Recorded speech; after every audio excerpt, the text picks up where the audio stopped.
Ya, anak-anak, ketemu lagi dengan Bung Tejo di materi yang terakhir tentang radioaktivitas. Setelah sebelumnya kalian belajar tentang inti atom, efek massa, energi ikat inti, dan kawan-kawannya. Nah, anak-anak semua, jadi setiap unsur itu di alam ini ada yang stabil dan ada yang tidak stabil. Biasanya yang tidak stabil itu unsur dengan nomor massa yang besar. Maka untuk unsur-unsur yang tidak stabil, anak-anak akan mengalami yang namanya usaha untuk menstabilkan diri, kira-kira begitu. Hukum alamnya seperti itu. Jadi di alam ini sesuatu yang tidak seimbang pasti menuju ke keseimbangan. Unsur yang tidak stabil pun demikian, dia akan berusaha untuk menjadi unsur yang stabil. Caranya bagaimana? Misal ada unsur P, dia unsur dengan nomor massa yang besar dan tidak stabil. Contoh yang paling sering digambarkan biasanya uranium. Maka dia akan mencoba menstabilkan diri dengan cara meluruhkan diri menjadi unsur P. Maka ini disebut induk. Nah, dan si Ki ini jadi anaknya. Nanti Ki ini juga ternyata belum stabil, maka dia akan mencoba menstabilkan diri dan berubah menjadi R, dan seterusnya menjadi S, terus hingga sampai dengan ketemu di akhir menjadi unsur yang stabil. Kira-kira begitu.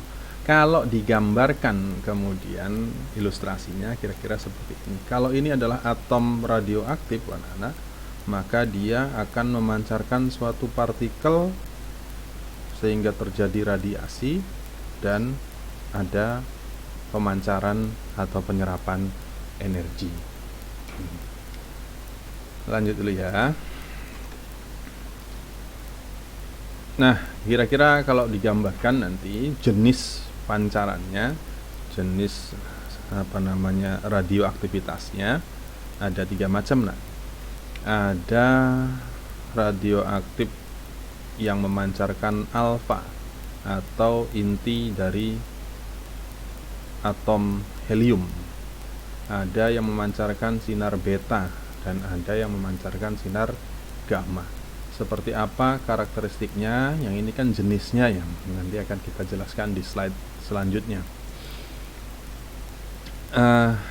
Sinar radioaktif yang terdiri dari alfa, beta, dan gamma itu memiliki karakternya sendiri-sendiri. Kalau dia dilewatkan pada suatu medan magnet tertentu, di sini ditandai dengan tanda cross, kalian sudah kenal, ini sudah pernah dipelajari, maka artinya ada medan magnet yang arahnya masuk ke dalam. Sehingga kalau 3 sinar radioaktif itu kemudian dilewatkan melalui medan magnet ini, maka untuk sinar alfa akan dibelokkan, untuk sinar beta juga dibelokkan, tetapi untuk sinar gamma dia akan tetap lurus. Kenapa-kenapanya nanti akan dijelaskan lagi. Intinya sih, alfa itu punya muatan positif, sedangkan beta punya muatan negatif, dan gamma dia tidak bermuatan. Karena dia tidak bermuatan, maka dia tidak akan terpengaruhi oleh medan magnet maupun medan listrik. Nah, kenapa kemudian alfa ini beloknya ke atas dan gammanya beloknya ke bawah? Karena muatannya ini plus dan min. Kalian ingat kaidah tangan kanan? Ya, arah jempolmu arah pergerakan partikelnya, maka ke sana. Kemudian telunjukmu adalah arah medan magnetnya, cross, berarti masuk ke dalam. Maka kemana gaya lorennya? Ke atas. Sehingga si alfa ini akan didorong ke atas. Yang tadinya menginginkan lurus, tetapi karena ada dorongan ke atas, maka dia akan melengkung ke atas. Sedangkan beta karena dia bermuatan negatif, maka dia secara otomatis akan dibelokkan ke bawah. Nah, ilustrasi lebih realnya digambarkan di sini, bukan lagi cross dan dot, tapi di sini dilambangkan dengan misalnya ini ada magnet beneran, magnet U. Maka yang gamma lurus, yang alfa belok kiri, dan yang betanya belok kanan. Kira-kira demikian. Lanjutkan lagi sebagai detailnya. Nah, sinar alfa, sinar gamma, sinar beta, dan sinar gamma. Secara muatan, anak-anak, alfa itu plus 2, sedangkan sinar beta min 1. Kalau sinar gamma dia 0, dia itu foton. Jadi bisa dibayangkan ini tuh kayak proton dan ini kayak elektron karena negatif, dan sinar gamma karena tidak bermuatan dia disebut foton. Pengaruhnya terhadap medan magnet dan medan listrik, sinar alfa dipengaruhi, dibelokkan. Sinar beta juga dibelokkan. Tapi untuk sinar gamma tidak, dia akan tetap lurus. Sinar alfa punya massa 4, sinar beta tidak punya massa, sinar gamma dia punya massa. Nah, kalau sinar alfa daya tembusnya kecil, sinar beta sedang, sinar gamma besar. Daya ionisasinya kebalik, sinar alfa yang besar, sinar beta sedang, dan sinar gamma sangat kecil. Nah, lebih jelasnya di sini, anak-anak.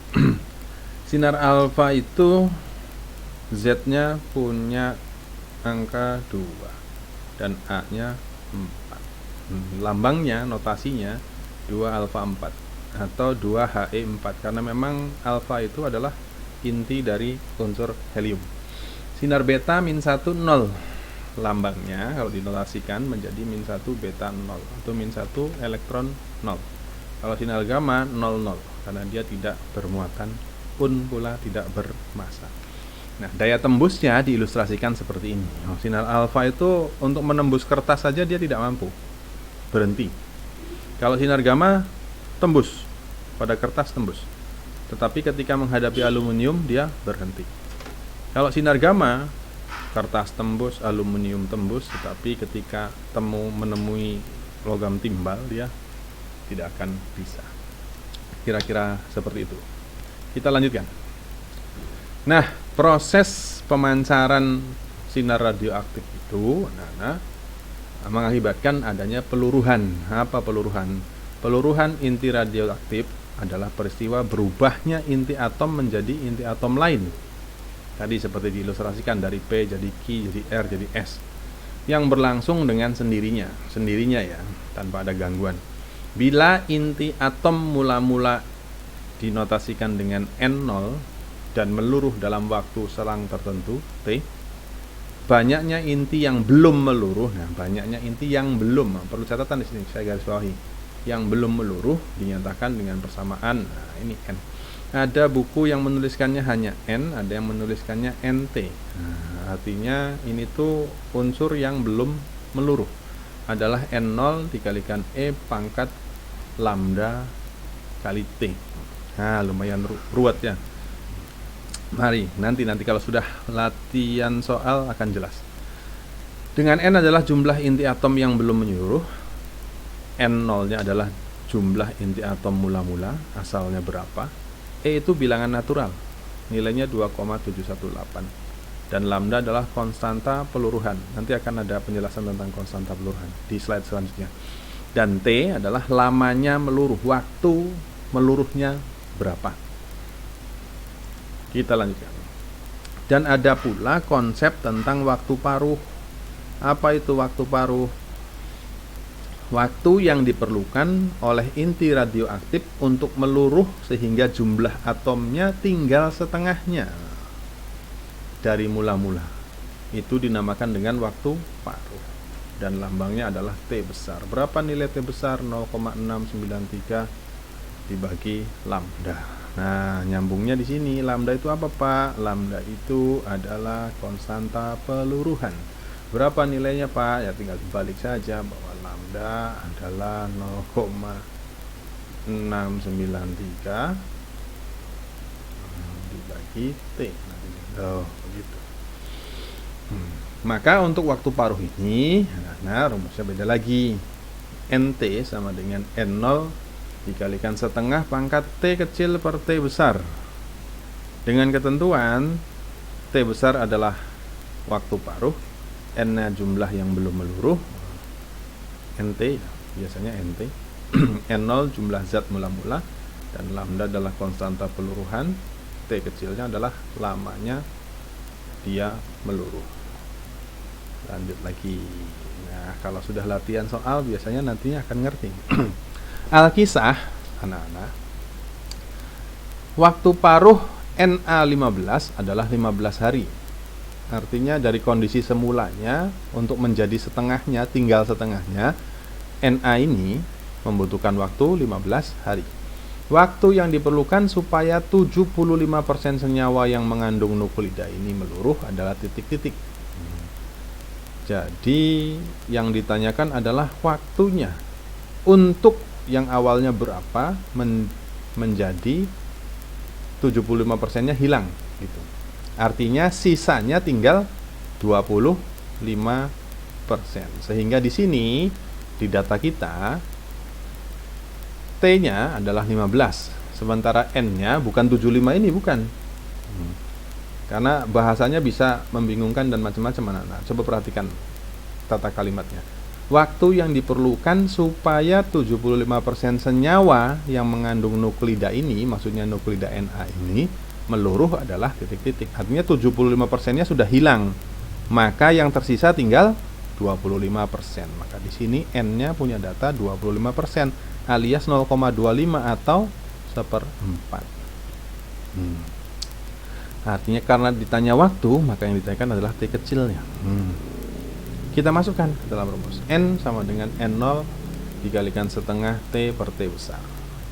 N-nya adalah 1/4-nya. 1/4-nya apa? 1/4 awal, 1/4 mula-mula, N0. Sama dengan N0. Awalnya berapa? Dikalikan setengah T pangkat T besar.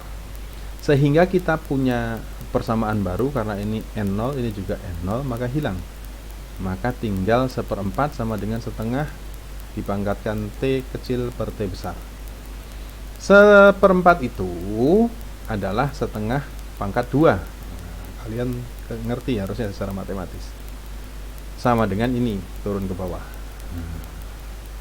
Maka sama-sama setengah tuh sudah kelihatan. Sehingga ini akan sama nilainya dengan ini. Maka 2 sama dengan T kecil per T besar. Sedangkan kita tahu bahwa T besarnya adalah 15. Maka kalau ditanya T adalah 2 dikali T besar. 2 kali T besar. T besarnya berapa? 15. Sehingga waktu yang diperlukannya berapa sehingga dia meluruh sebanyak 75% atau tersisa tinggal 25% adalah 30 hari. Itu jawabannya. Soal yang pertama. Nanti kalian bisa ulang-ulang kalau bingung. Atau WA saya, atau minta Zoom meeting atau Google Meet, tidak masalah. Soal kedua, waktu paruh suatu unsur radioaktif diketahui 30 menit. Nah, ini T besar. Dalam waktu 2 jam, ini berarti T kecil. Berapa bagian yang telah meluruh? Nah, sekarang bagiannya, kalau soal yang pertama yang ditanya ini, sekarang berapa bagian yang telah meluruh? Yang telah ya, bukan yang sisanya, bukan N berarti. Maka kita punya data T besarnya 30 menit dan T kecilnya 2 jam, atau kalau disamakan satuannya menjadi menit menjadi 120 menit. Tinggal kita masukkan ke rumus yang ini. Yang ditanya adalah bukan N harusnya, bagian yang telah meluruh, maka N0 dikurangi N, gitu ya kira-kira. Sehingga kalau N0 nya ini saya pindahkan ke sebelah kiri, maka jadinya seperti ini. Ini T kecilnya 120, T besarnya 30, jadinya 4. Nah, setengah dipangkatkan 4 itu jadinya 1/16. Maka N nya sama dengan 1/16 N0. Kalikan ke sana. Nah, ini N kalau yang ditanya N, tapi sebenarnya nggak tepat, karena yang ditanyakan adalah berapa bagian yang telah meluruh. Maka yang telah meluruh N N yang telah meluruh adalah N0 dikurangi NT. Dalam hal ini berarti N0 dikurangi 1/16 N0. Maka hasilnya adalah 15/16 N0. Tuh, begitu harusnya ini jawabannya. Maka di sini dijelaskan ternyata ya. 15/16 N. Begitu anak-anak untuk pokok bahasan terakhir dan tugasmu yang terakhir dalam PJJ. Cukup satu soal saja. Soalnya tidak akan saya capture dan saya masukkan ke classroom, tapi kalian harus tonton videonya untuk mendapatkan soalnya. Ini dijawab. Ini soal UN anak-anak. Dijawab, kemudian kalian uploadkan di classroom. Ayo. Tuh, sesimpel itu tugasnya. Masa iya tidak mau, masih banyak yang belum ngumpulinnya. Demikian anak-anak, kalau ada yang belum jelas, minta penjelasan ulang sama saya atau nanya via WA atau kalian request Google Meet dengan saya. Mudah-mudahan bermanfaat. Terima kasih. Assalamualaikum warahmatullahi wabarakatuh.